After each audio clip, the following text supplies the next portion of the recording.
salvación de nuestras almas por nuestros propios medios. Si fuera así, en vano Cristo hubiera muerto. Pero debido a que nos es imposible a nosotros, Dios tuvo a bien amarnos y entregar a su Hijo para que muriera en nuestro lugar. Dijimos también que Jesús ofreció su vida. A Él no lo mataron, Él se ofreció por amor a ti, por amor a mí. La semana pasada estuvimos hablando de que Jesús no está muerto, Él está vivo y Él es Dios de vivos. Así es que las cosas en nuestras vidas deben de estar siendo bendecidas, siendo transformadas por esta realidad. Dios está vivo, Jesús está vivo y habita en cada uno de nosotros. Hoy hablaremos, como les decía hace un momento, de que Jesús es el Cordero de Dios que quita el pecado del mundo. Pero ¿qué significa que sea el Cordero de Dios? ¿De dónde viene esta idea? ¿Qué es lo que está tratando de significar Juan el Bautista cuando usa esta expresión? Yo te pido que cierres tus ojos un momento y le pidamos al Espíritu Santo su dirección, su unción. Padre, queremos decirte gracias por todo lo que tú estás haciendo. Espíritu Santo, pedimos tu dirección en esta tarde. Guíanos a toda verdad. Revélanos a Cristo Jesús y muéstranos cada una de las bondades y cada una de las misericordias que tú has tenido para con nosotros. Háblanos con poder y transforma nuestras vidas. Que el nombre de Cristo Jesús sea exaltado y la fe de cada uno de nosotros sea afirmada. En el nombre de nuestro Señor Jesucristo. Amén. Muy bien, para hablar del Cordero de Dios, quiero hacer una breve historia del pueblo de Israel. Muy breve. Y para eso me quiero remontar al llamamiento de Abraham. Abraham recibió una orden de parte de Dios y una promesa. En Génesis capítulo 12 dice: el Señor le había dicho a Abraham: deja tu patria y a tus parientes y a la familia de tu padre y vete a la tierra que yo te mostraré. Esa es la orden que recibe Abraham: salir del lugar en el que se encontraba, dejar a todos sus familiares e ir a un lugar donde Dios le iba a mostrar. ¿Cuál es la promesa que le hace, o las promesas que le hace? En el versículo 2 dice: haré de ti una gran nación, te bendeciré y te haré famoso y serás una bendición para otros. Bendeciré a quienes te bendigan y maldeciré a quienes te traten con desprecio. Todas las familias de la tierra serán bendecidas por medio de ti. Esta es la promesa entonces que recibe Abraham: ser una gran nación. Y para ser una gran nación necesitaba un territorio que Dios le había ofrecido. Muy bien, Abraham obedece, pasa su vida, él le transmite esta promesa a su hijo Isaac, e Isaac a lo largo de su vida sigue confiando en esta promesa de Dios. Él ya habita en la tierra de Canaán, pero no posee la tierra de Canaán. Solamente habían comprado una pequeña parcela donde Abraham tuvo su tumba. Pero la promesa, ellos están creyendo que Dios va a cumplir su promesa, va a hacer de ellos una nación grande, que les daría todo ese territorio. Y hay hambre durante la época de Isaac. Dios le dice: no te vayas, yo voy a proveer a todas tus necesidades. Y él cree y se queda en la tierra de Canaán. A punto de morir, ¿verdad? Él transmite también esta promesa a su hijo, esto es al nieto de Abraham, a Jacob. Dios nos ha hecho una promesa. Dios no es un Dios de muertos, Dios es un Dios de vivos. Él nos sacó de la tierra de Harán, Él nos trajo a la tierra de Canaán. Va a hacer de nosotros una nación grande. Y Jacob vive su vida con esta promesa: Dios va a hacer de nosotros una nación grande y poderosa. Todas las naciones van a ser benditas a través de nosotros. No obstante, durante la vida de Jacob las cosas se ponen difíciles. Hay una gran hambre, una gran sequía en la región, y ellos tienen que huir, dejar la tierra de Canaán, y de una manera milagrosa son sostenidos en Egipto. ¿Te acuerdas de José, hijo de Jacob? Estaba en Egipto, y gracias a él en la tierra de Egipto hay abundancia de pan. Muy bien, cuando el pueblo de Israel se muda a Egipto, 70 personas, dice la Escritura, que llegan a Egipto, llegan con la necesidad. No había cosechas en su tierra, no había producción, había una gran hambruna. Llegan a Egipto y José les da la mejor tierra de Egipto para que ellos la trabajaran, y están en una situación de privilegio. Pero ¿qué sucede después? Pasan los años, muere esa generación y el pueblo de Israel permanece en Egipto. Ya no están viviendo en hambre en Canaán, en Egipto sigue habiendo abundancia, y vuelve una segunda generación de judíos en Egipto y permanecen allí. 4 generaciones. ¿Qué fue lo que sucedió con este pueblo al estar en Egipto? Hay muchas cosas que se pueden pensar. Algunas de ellas, creo yo, es que se olvidaron de la promesa de Dios. Se acomodaron en Egipto. Estaban tranquilos allí. Sí, Dios los había rescatado. Dios había provisto para ellos, y Egipto en un principio fue una bendición para el pueblo de Israel. Pero el pueblo se olvidó. El pueblo dejó de pensar en las promesas de Dios. Prefirieron quedarse en la comodidad de esta nación. ¿Y sabes qué sucedió? Egipto los absorbió. Egipto los empezó a esclavizar. Y después vemos en el libro de Éxodo cómo son esclavos. De ser un pueblo privilegiado que llega a poseer lo mejor de la tierra de Egipto, 4 generaciones después es un pueblo de esclavos que ayudan a construir las ciudades del faraón. ¿Sabes? El mundo es así. Egipto representa al mundo. El mundo te ofrece soluciones, el mundo te ofrece comodidades, y de repente, cuando menos lo piensas, el mundo te pasa la factura y te esclaviza. En ese entonces, Egipto era la máxima potencia mundial. Ellos tenían el ejército más poderoso sobre el mundo. Así es que cuando Dios llama a Moisés para libertar a su pueblo, tenía una tarea por demás difícil. ¿Cómo soltarse del poderío militar de los egipcios? Para los hombres eso era imposible. Era ponerse a las patadas, ¿verdad?, contra un gigante. El pueblo de Israel no tenía armas, no tenía entrenamiento, no tenía la mentalidad, nada. Así es que Dios viene nuevamente a su rescate. Manda a Moisés para liberarles. Es usado por Dios para exigirle al faraón la liberación de su pueblo.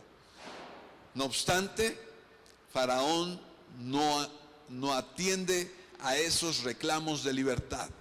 Y por el contrario, su corazón se endurece. Dios le da el poder a Moisés de ejecutar cosas milagrosas. Y entonces empieza a enviar plagas, 9 plagas. Cada vez que Moisés servía de intermediario para ejecutar una de estas plagas, algunos de los magos, de los sabios de los egipcios reproducían lo mismo que hacía Moisés. ¿Recuerdan?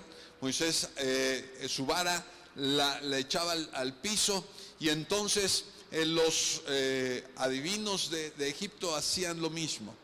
¿Qué es lo que estaban tratando de hacer los egipcios?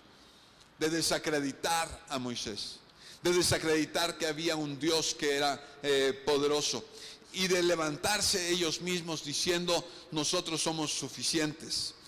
9 plagas tuvieron que pasar. Faraón estuvo con su corazón endurecido, no dejó que el pueblo saliera, y entonces el Señor llega al final, a la 10ª plaga. En esta plaga se está gestando la muerte de los primogénitos de cada familia. La anuncia y dice de esta manera en el libro de Éxodo. Leo para ti, no lo busques. Mientras los israelitas todavía estaban en la tierra de Egipto, el Señor dio las siguientes instrucciones a Moisés y Aarón: a partir de ahora, este mes será el primer mes del año para ustedes. Anuncien a toda la comunidad de Israel que el 10º día de este mes, cada familia deberá seleccionar un cordero o un cabrito para hacer un sacrificio, un animal por cada casa. Si una familia es demasiado pequeña para comer el animal entero, lo compartirá con una familia vecina. Dividan el animal según el tamaño de cada familia y la cantidad que cada uno pueda comer. El animal seleccionado deberá ser un macho de oveja o de cabra de 1 año y que no tenga ningún defecto. Cuiden bien al animal seleccionado hasta la tarde del día 14 de este primer mes. Entonces, toda la asamblea de la comunidad de Israel matará a su cordero o cabrito al anochecer. Después tomarán parte de la sangre y la untarán en ambos lados y en la parte superior del marco de la puerta de la casa donde comen el animal. Esa misma noche asarán la carne al fuego y la comerán acompañada de hojas verdes y amargas y pan sin levadura. No quemarán nada de la carne, ni cruda ni hervida en agua. Asarán al fuego al animal entero, en la cabeza, las patas y las entrañas. No dejen ninguna sobra para el día siguiente. Quemen todo lo que no hayan comido antes de la mañana. Dios está ordenando entonces lo que tenían que hacer. Dios ha dispuesto ya una 10ª plaga. Esta es una plaga que ahora toca las vidas de las personas. Está decretado ya que el primogénito, no solamente de las familias, sino de los ganados, iban a morir. Dice la Escritura que la paga del pecado es muerte. Así es que siendo Egipto una figura del mundo, del pecado, de una vida sin Dios, está decretada para ella muerte. ¿Qué hacer para evitar esa muerte? Dios le dice a Moisés y a Aarón que deben de preparar al pueblo, que el pueblo debe de escoger un cordero o un cabrito de 1 año sin defecto. Lo deben de apartar el día 10º del mes, que ese mes va a ser el principio del año para ellos. ¿Por qué? Porque está a punto de suceder un gran milagro. Está a punto del pueblo ser libertado. Si las 9 plagas anteriores habían endurecido el corazón de Faraón, esta plaga iba a ser decisiva para obtener la libertad que tanto ansiaban y que tanto era necesario. Dios iba a mostrarlo. Pero ¿cómo evitar que nuestros propios primogénitos murieran?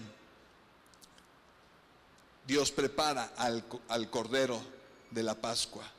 Una vez que lo apartaron el día 10º, lo sacrifican el día 14, debían de sacrificarlo por la tarde antes del anochecer, para que al anochecer cada familia dentro de su casa pudieran comerlo. Previo a eso tenían que tomar de la sangre del cordero y untarla en el dintel, en la parte superior de la puerta y en los postes, para entonces estar cubiertos. Iba a pasar el ángel de la muerte para que en toda casa donde no estuviera esta seña, muriera el primogénito. Ahora, yo quiero que pienses como quizá alguien en esa época pudiera haber pensado: ¿y cómo esto va a evitar que muera alguien en mi casa. O bueno, quizá antes, ¿verdad?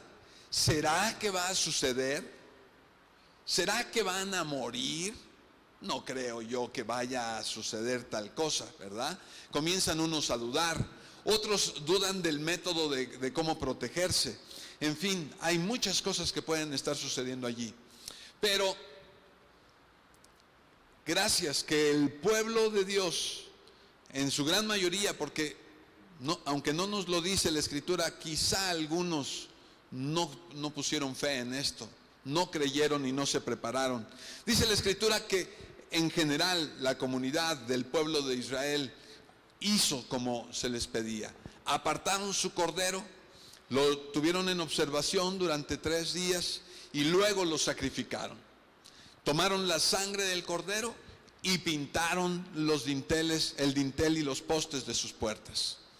Luego, con su familia, comieron este cordero dentro de su hogar. ¿Cómo lo tenían que comer? Continúa la Escritura en Éxodo 12. Dice, estas son las instrucciones para cuando coman esa comida. Estén totalmente vestidos, lleven puestas las sandalias y tengan su bastón en la mano. Coman deprisa, porque es la Pascua del Señor. Esa noche pasaré por la tierra de Egipto y heriré de muerte a todo primer hijo varón y a la primera cría macho de los animales de la tierra de Egipto. Ejecutaré juicio contra todos los dioses de Egipto, porque yo soy el Señor. Pero la sangre sobre los marcos de las puertas servirá de señal para indicar las casas donde ustedes estén. Cuando yo vea la sangre, pasaré de largo. Esa plaga de muerte no los tocará a ustedes cuando yo hiera la tierra de Egipto. Nota que esta era una responsabilidad de cada familia. Cada cabeza de familia tenía que organizar a los miembros para celebrar la Pascua. No es algo que fuera a hacer Moisés a nombre de todo el pueblo. No era una cuestión territorial de decir, pues de 5 de febrero, ¿verdad?, hasta Bernardo Quintana, todos los que estemos allí vamos a ser librados. No. Tú en tu casa tenías que sacrificar a tu cordero. Tú tenías que tomar de esa sangre y pintar tu puerta para que tú y tu familia fueran cuidados.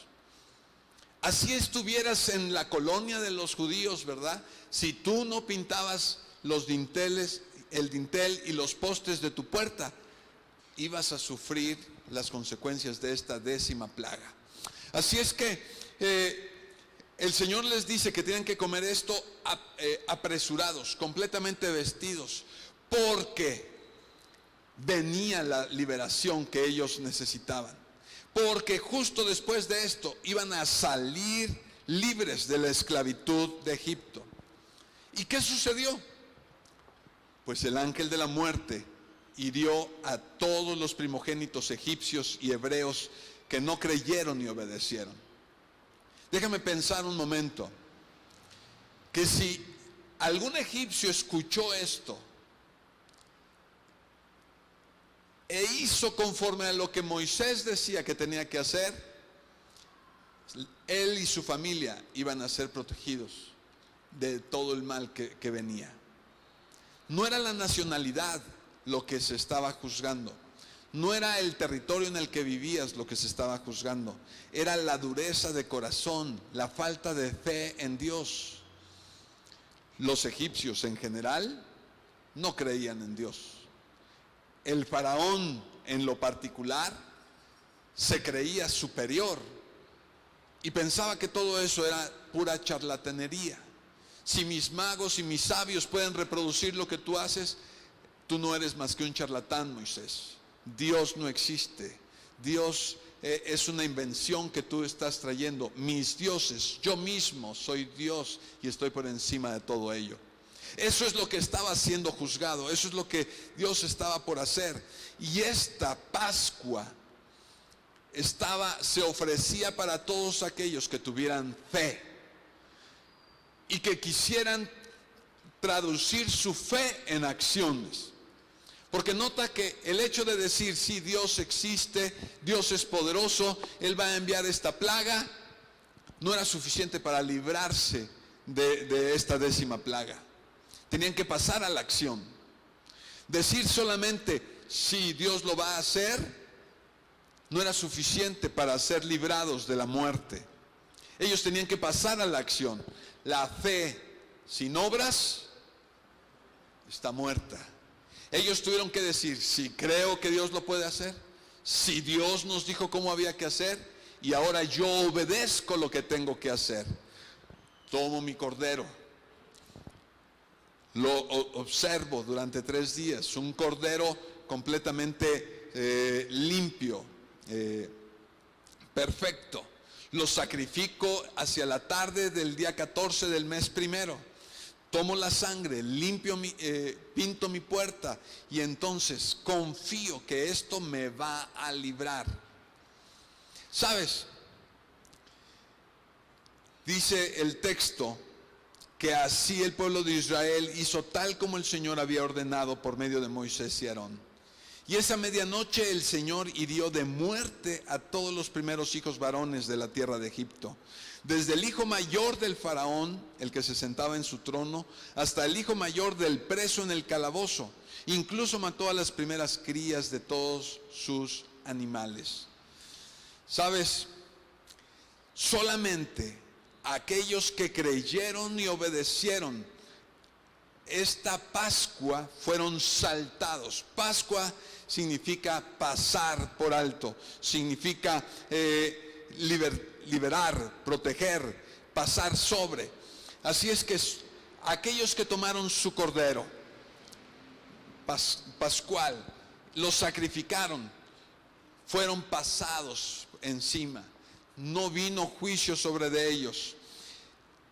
Fue la fe que pusieron en Dios, fue las obras que su fe demandaba, lo que logró que ellos fueran salvados. Esta 10ª plaga fue tremenda. Y podemos recordar que después de eso, el faraón dijo, está bien, váyanse, no los quiero más, fuera de aquí. Al amanecer, el pueblo de Israel tomó sus cosas, ellos ya estaban listos para partir, y aún tomaron botín, ¿verdad?, de sus vecinos, y salieron con brazo fuerte, dice el Señor, fueron libertados. ¿Qué fue lo que los guardó? ¿Qué fue lo que hizo que el ángel de la muerte pasara por encima de sus casas y ellos no sufrieran esta consecuencia? El cordero que usaron para ser protegidos del juicio de Dios. Y desde entonces el pueblo de Israel celebra la Pascua, su libertad, sacrificando un cordero. Y ese es el cordero al que está anunciando Juan el Bautista. Ahora, antes de continuar, yo quiero que pienses en lo siguiente. El plan de Dios no era solamente sacar al pueblo de Israel de Egipto y liberarlos de Egipto. El plan de Dios era llevar al pueblo de Israel a la tierra prometida para que cumplieran la promesa, vivieran la promesa que Dios le había hecho a Abraham, a Isaac y a Jacob. El plan de Dios no es solamente que salgas de Egipto, sino que entres a la tierra prometida y gobiernes. Dios nos puso en esta tierra para gobernar. Ese es el plan completo de Dios. Así es que si Egipto representa al mundo y su sistema de pecado, Dios no solamente quiere rescatarte del mundo, Él quiere darte propósito, quiere introducirte en tu tierra prometida para que tú gobiernes, para que tú reines y tú experimentes el poder de Dios en este lugar. Así es que la Pascua judía, este fue un caso de liberación. La justicia fue satisfecha por la muerte de un sustituto. Di conmigo, un sustituto.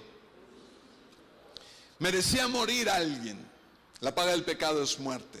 Pero en lugar de que muriera mi primogénito, que muera este corderito. ¿Se nota la sustitución? En lugar de que muera mi hijo, que muera este cordero. En lugar de que yo muera, papá, me voy a poner en el caso de un primogénito, ¿verdad? Padre, sacrifica a un cordero para que no sea yo muerto, no sea yo el que sea sacrificado. De hecho, nosotros usamos esa expresión aún hoy en día, el chivo expiatorio, ¿sí? Alguien que cumpla y pague con las culpas de todo. Bueno, esta es la idea del cordero de pascual, sobre el que la culpa va a recaer. Todas las consecuencias de esa culpa caerán sobre él para que otros puedan gozar de salvación. El Señor mostró que estaba listo para confiar, para proteger a todos los que confiaban en Él. Así esta Pascua y este Cordero es un tipo de la salvación que Dios ha proporcionado.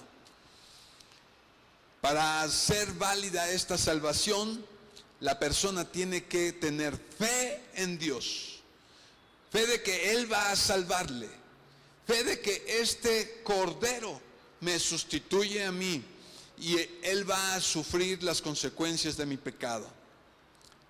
Dice la Escritura en Juan capítulo 1 verso 29.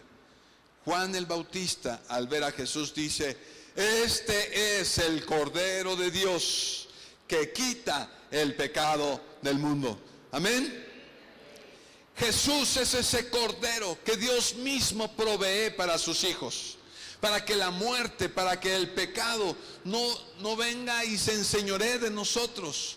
Jesús se provee de un Cordero y Él lo ofrece. Un Cordero que es perfecto, un Cordero que es inocente, que es sin mancha, sin ninguna culpa. Ese Cordero es el que fue ofrecido en mi lugar, en sustitución mía.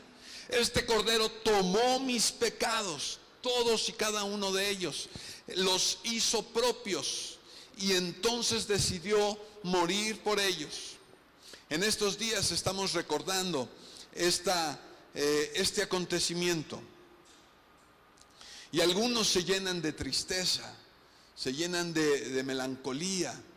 Algunas costumbres de nuestra sociedad, no sé si has escuchado la procesión del silencio, tratando de mostrar la pena que hay en nuestros corazones por la muerte del Señor Jesucristo.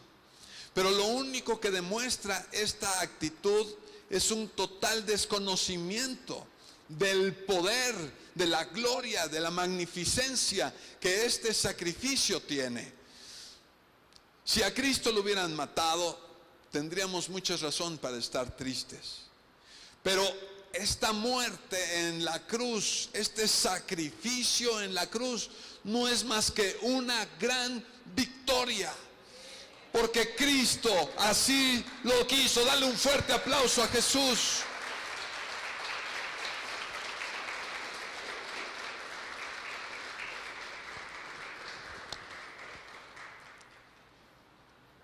Primera de Corintios capítulo 5 verso 7 dice: porque nuestra Pascua, que es Cristo, ya fue sacrificada por nosotros. Nuestra Pascua, ese Cordero que toma mi lugar, ese Cordero cuya sangre ha sido puesta ya en nuestras puertas, es el que hace que la ira de Dios pase por encima de nosotros, que no emita un juicio de cada uno de nosotros. ¿Qué es lo que hizo que estos judíos fueran libres de esa muerte? ¿Su buena conducta? ¿Acaso los judíos que estuvieron en los días de Moisés eran ejemplares en su conducta, en su manera de proceder? No. ¿Es porque eran judíos que fueron libertados? Tampoco. Es que creyeron, confiaron en que este sacrificio apuntaba al recurso de Dios para obtener el perdón de sus pecados. ¿Sabes algo interesante? Jesús dice en la Escritura que Él es nuestra Pascua. y Él ya fue sacrificado por nosotros. Él se ofreció en sustitución por nosotros. Yo debía de haber muerto en esa cruz. Yo debí de haber sido sacrificado por mis pecados. Tú debiste haber sido sacrificado de una manera similar por cada uno de los pecados que tú has cometido. Sin embargo, Cristo quiso tomar nuestro lugar. Él decidió ser sacrificado y quitar de esa manera nuestro pecado. El hecho de que Jesús haya tomado nuestro lugar, todos y cada uno de tus pecados han sido quitados, removidos.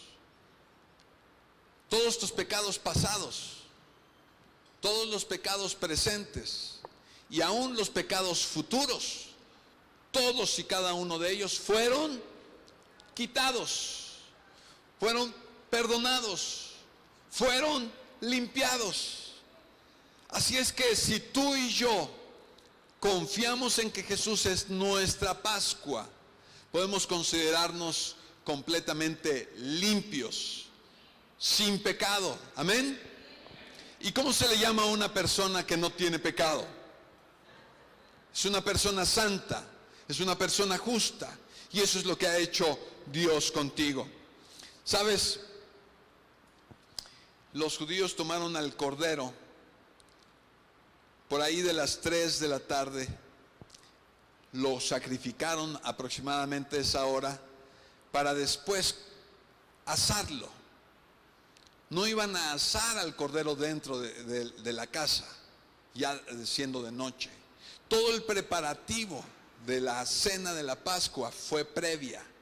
Y sí, se supone que entre las 3 y las 5 de la tarde los judíos sacrificaron a su cordero, lo asaron, prepararon para después, a la hora de caer la noche, ellos pudieran estar ya en el interior de sus hogares, con sus puertas cubiertas con esa sangre, para celebrar de esa manera la Pascua. ¿Cuántos corderos se habrán sacrificado ese día? Muchos, cientos, quizá miles de corderos fueron sacrificados. Algo que es interesante al leer el pasaje de Éxodo es que se habla en singular al Cordero de Israel. Léelo en tu casa, el mismo pasaje, y verás que no dice que sacrificaron a sus corderos. En el pasaje está escrito como si fuera un solo cordero para el pueblo.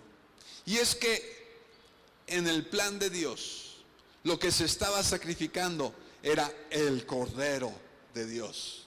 Estaba apuntando esta fiesta, esta ceremonia, apuntaba a un sacrificio perfecto, al sacrificio de Cristo Jesús. Ese es el Cordero que estaba en la mente de Dios, que quita el pecado de los judíos en ese momento, que quita el pecado del mundo, que quita nuestro pecado. Ese es el Cordero que no conoció pecado, dice 2 Corintios 5:21, que al que no conoció pecado, por nosotros lo hizo pecado, para que nosotros seamos justicia de Dios en él. Así es que por el sacrificio de Cristo Jesús, por su obediencia, Él vino a ser ese Cordero de Dios. Dice la Escritura que estando en el Getsemaní, previo a ser arrestado, Jesús estaba orando y pidiéndole a su Padre, si fuera posible, que pase de mí esta copa. Esto es, que si fuera posible lograr la salvación de estas personas sin que yo tenga que padecer, por favor que así sea. Yo no quiero morir de gratis. Si hay otra manera, hagamos de esa otra manera. Pero la oración de Jesús decía y concluía, hágase tu voluntad, no la mía. Y en la voluntad de Dios estaba ofrecer a su Hijo, porque no había otra manera. No había otra posibilidad. Y Jesús estaba angustiado porque realmente estaba sufriendo y sabía lo que le faltaba por sufrir. Y dice el Evangelio que sudaba como gotas de sangre y caían sobre el suelo. Y él volvía a hacer esta oración: Padre, si fuera posible, que pase de mí esta copa, que suceda de otra manera, pero hágase tu voluntad y no la mía. Es allí en el huerto del Getsemaní donde Jesús tuvo y alcanzó la victoria. Lo que vemos después, ya delante de los sacerdotes, de los romanos, en la cruz, no es más que la conclusión a la que había llegado Jesús. Jesús venció en el Getsemaní. Allí es donde él decidió: voy a hacer la voluntad de mi Padre y nada me va a impedir hacerlo. Yo soy ese cordero que se va a ofrecer en sacrificio. Yo no tengo la experiencia, pero hay algunos de ustedes que saben cómo sacrifican a las ovejas, a los corderos, y no hacen ruido. Simplemente los llevan, los degollan y sin hacer ninguna aspaviento. No así el cochino, ¿verdad? No así el cerdo. Nada más ve que te acercas y empieza a chillar, patalear, correr, hacerse de un lado para otro. Jesús es el Cordero de Dios que asumió esta responsabilidad y en el Getsemaní decidió permanecer firme, fiel y ofrecer su vida para que tú y yo obtuviéramos el rescate de todos nuestros pecados. ¿No crees que Jesucristo merece un fuerte aplauso? Dáselo con todas tus fuerzas.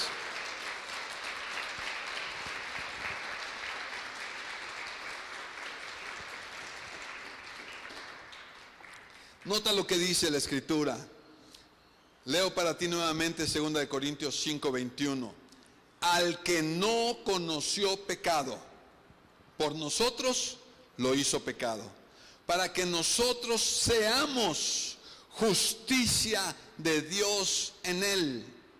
Él quitó nuestros pecados y nos dio su santidad.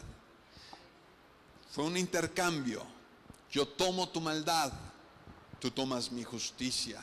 Y así hoy tú y yo podemos decir que somos santos, que somos justos, no por nuestros méritos propios, sino por los méritos de Cristo Jesús. Es la muerte de Cristo Jesús lo que logra nuestra sanidad espiritual.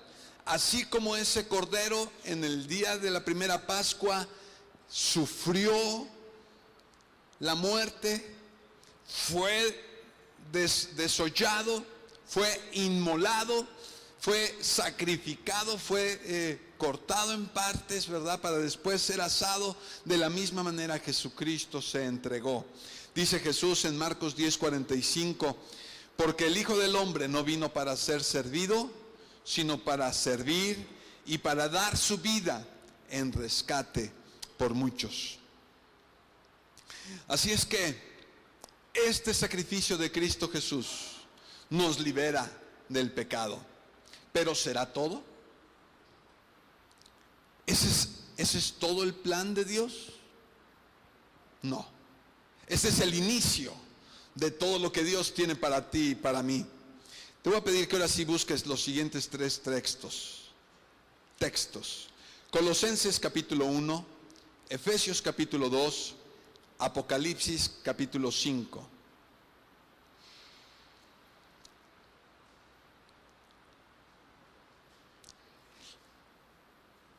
Jesús logró una gran victoria en esa cruz.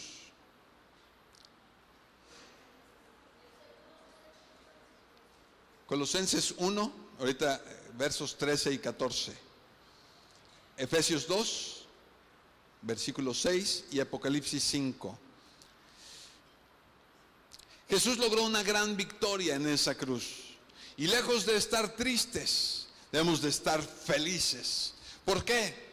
No por el sufrimiento en sí, sino porque Jesús logró su meta, su cometido. Él logró entregarse y mantenerse en esa cruz por ti y por mí. Fue una gran victoria la que Él logró en esa cruz. Así es que debe ser motivo de celebración.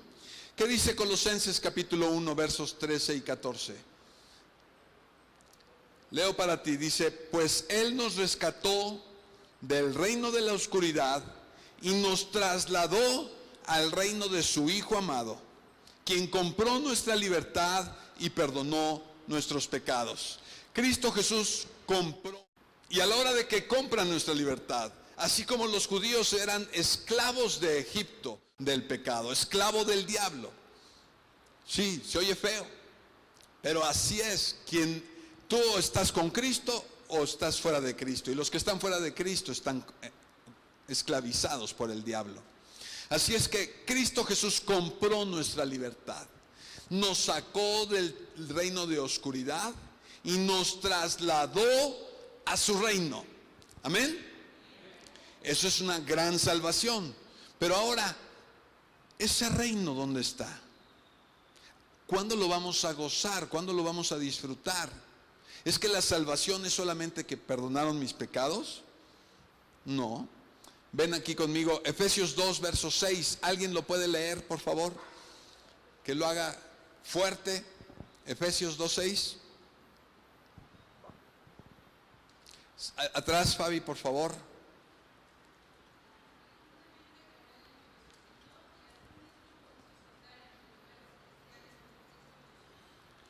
Amén. Dice que asimismo juntamente con Él nos resucitó y nos hizo ¿qué? Sentar en lugares celestiales. Porque estamos unidos juntamente con Cristo Jesús. Ahora fíjate bien en el tiempo de esta frase. ¿Está hablando en futuro? No. Ya está hablando hasta de un pasado. Nos hizo sentar. En el momento en que Cristo vence y Él resucita, entonces tú y yo estamos sentados. ¿Dónde? Físicamente yo te veo sentado aquí en la colonia La Era. Si tú te dejas guiar solamente por tus sentidos, pensarás que bueno, pues estás aquí esperando a que la salvación de Dios se manifieste. Pero en lo espiritual, tú ya estás en el cielo. Tú ya estás en lugares celestiales juntamente con Cristo Jesús, en un lugar de honor. Sí, has sido trasladado del reino de las tinieblas a el reino de su Hijo. Aquí donde tú estás, lo creas o no, tú ya estás gobernando en lugares celestiales. No tienes que morir para ir al cielo, tú ya estás en el cielo. Dile al que está a tu lado, ya estás en el cielo. Mira quién está junto a ti, dile, ¿verdad?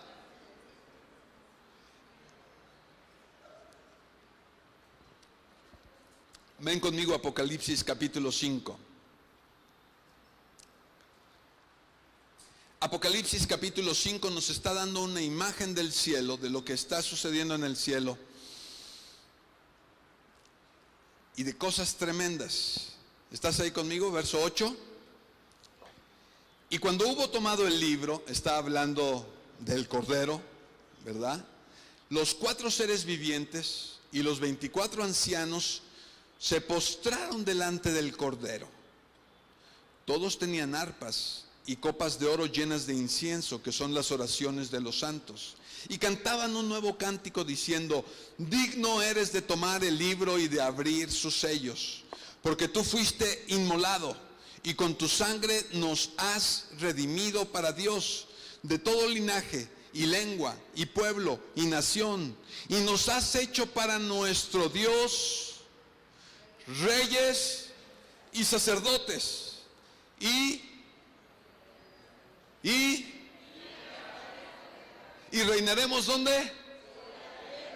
¿Reinaremos dónde?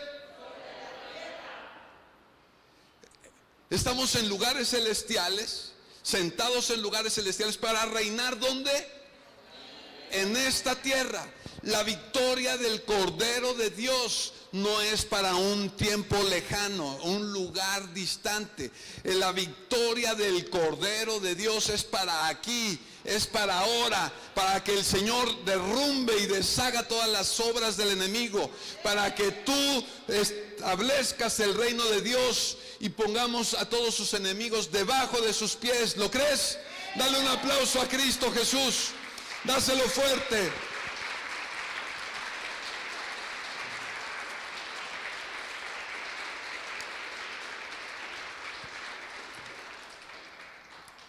Llegamos a pensar en el Cordero inmolado. Esta palabra inmolado es importante. Viene del griego apazo, que implica el sacrificio de una víctima, matada con violencia, destrozada, sacrificada.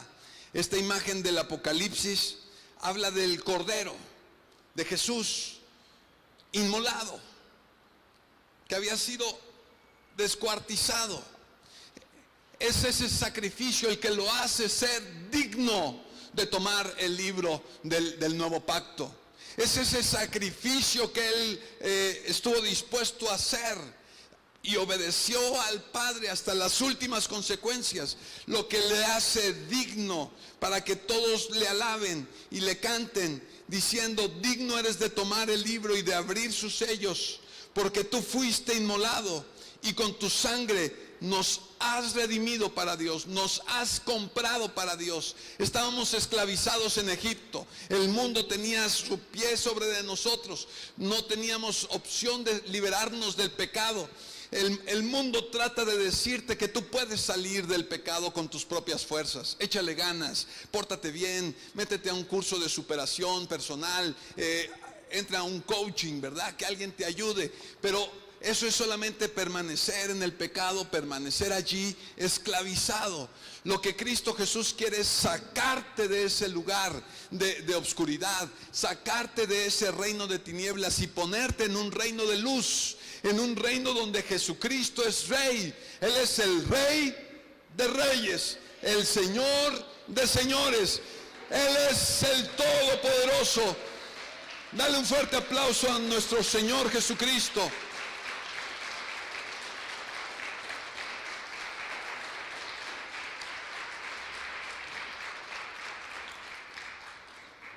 Cursos de superación personal son buenos, coaching son buenos, pero si tú estás en el reino de las tinieblas no vas a salir de allí.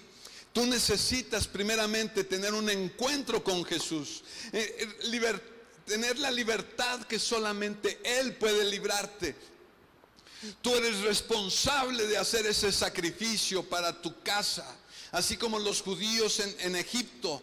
Cada jefe de familia tenía que sacrificar su cordero y pintar su puerta para ser librada su casa. Así hoy tú tienes que hacer. El Cordero de Dios ha sido ofrecido. El Cordero de Dios ha sido inmolado, ha sido sacrificado.